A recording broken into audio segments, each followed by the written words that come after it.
Hallo ihr Lieben, heute zeige ich euch ein schnelles Brotrezept. Das ist kein klassisches Brot, sondern eins ohne Hefe. Ich habe mir gedacht, viele von euch haben jetzt gerade keine Hefe da, aber Backpulver habt ihr da. Ich habe extra eine Umfrage gestartet und die meisten, ich glaube über 90% von euch haben Backpulver zu Hause. Daher zeige ich euch jetzt das schnelle und einfache Rezept.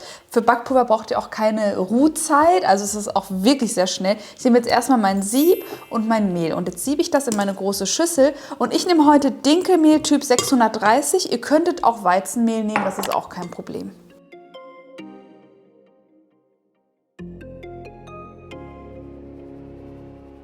Wir wollen ja nichts verschwenden. Mehl ist nämlich ein Luxusgut. Ja, vor allem heutzutage.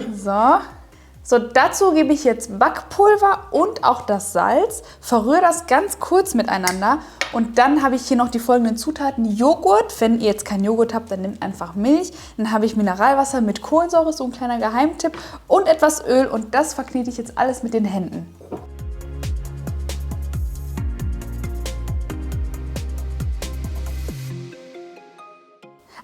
Und ein bisschen Essig, weil wir ja keine Hefe haben. Das gibt nochmal so diesen sauren Geschmack.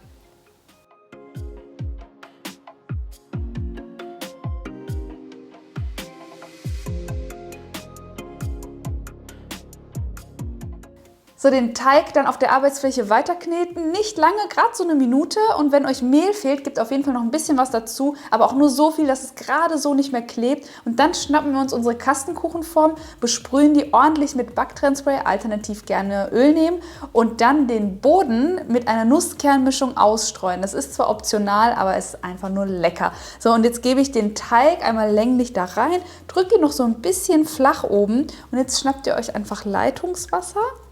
Gebt das oben drauf und da kommt jetzt auch nochmal die Nusskernmischung oben drauf und anschließend schneide ich mit dem Messer einmal in der Mitte ganz leicht ein bisschen was ein.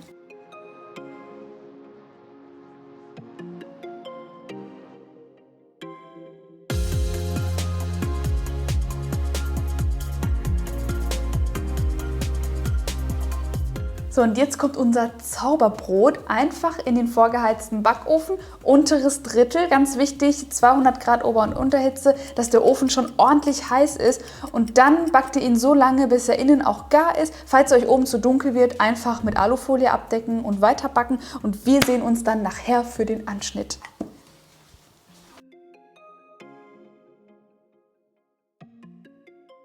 Nach 35 Minuten ist mein Zauberbrot jetzt fertig. Jetzt stürze ich das einmal kurz, solange es noch warm ist.